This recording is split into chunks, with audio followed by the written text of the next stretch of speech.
बस बस। सर, हेमराज के परिवार अनशन पे बैठ गए हैं।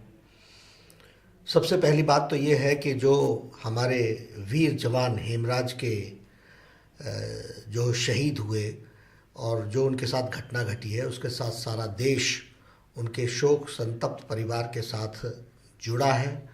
और सही मायने में उनकी शहादत जो हुई है उसके प्रति हम सब लोग आक्रोशित भी हैं और उनको श्रद्धांजलि भी देते हैं। सारा देश उनके साथ, उनके परिवार के साथ श्रद्धांजलि देता है और सहानुभूति व्यक्त करता है।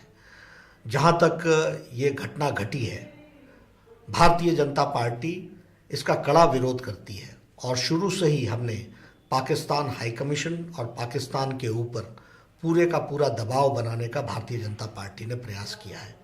हमारे लोगों ने बहुत कड़े शब्दों में, हमारे नेताओं ने, वरिष्ठ नेताओं ने बहुत कड़े शब्दों में इस बात को कहा है कि पाकिस्तान के साथ हमारे को सीधा एक जिसे कहते हैं कि कड़ा रुख अपनाना चाहिए और इस घटना को सीरियसली लेना चाहिए।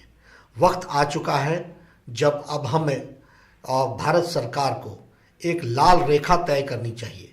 वार्ता किस हद तक हो और वार्ता किस हद तक जानी चाहिए और किस तरीके से इनके साथ जो ये घटना घटी है इस तरीके का दोबारा पाकिस्तान सोच भी ना सके, इस तरह की मानसिकता के साथ हमको जुड़ना चाहिए। First of all, we all sympathise with the late our shaheed, our martyr, Lions Nayak Hemraj, who really fought for the country, and the treatment meted to him by the Pakistan army is condemnable, and it has been condemned by Bharatiya Janata Party and all right from the very beginning. The whole country is agitated on this issue.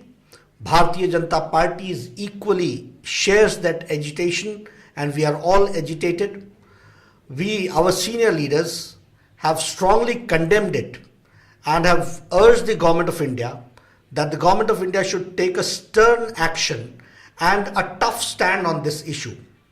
Time has come when we should decide about the red line. And we should also decide that beyond this level, we are not going to have any dialogue with Pakistan. There are issues in which Hafiz Saeed, it has been told that he had come to the LOC, line of actual control, and line of control. And also we are told that whatever he is doing in Pakistan, we very well know that he has been involved in Bombay blast cases.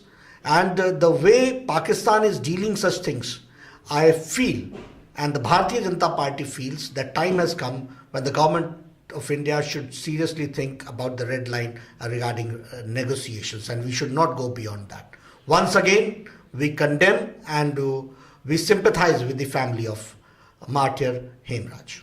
Sir, M K Brown जो कि air chief marshal हैं, उन्होंने कहा कि अगर लगातार पाकिस्तान की तरफ से सीज फायर का उल्लंघन किया गया तो कोई वैकल्पिक चीजों पर भी विचार किया जा सकता है। आपको नहीं लगता कि अब बोलने का समय नहीं, करने का समय आ गया?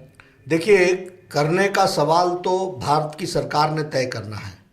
भारतीय जनता पार्टी हमेशा सकारात्मक रुख के साथ भारत की सुरक्षा के साथ जुड़ी हुई है और भारत की सुरक्षा के लिए और हमारे फौजी भाइयों के आत्मबल को बनाए रखने के लिए जो कुछ भी आवश्यक है वो हमको करना चाहिए। और इसके बारे में अगर हमारे सीनियर आर्मी लीडर्स ने इस तरह की बातचीत की है तो वो भारत सरकार इस बात को सीरियसली तय करे। हम सब लोग भारत की सुरक्षा के प्रति कटिबद्ध हैं।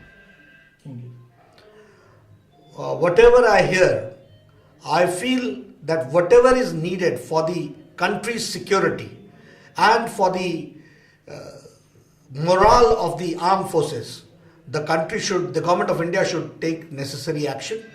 Bharatiya Janata Party is all for the country's security and for the morale, keeping the morale of the Indian armed forces.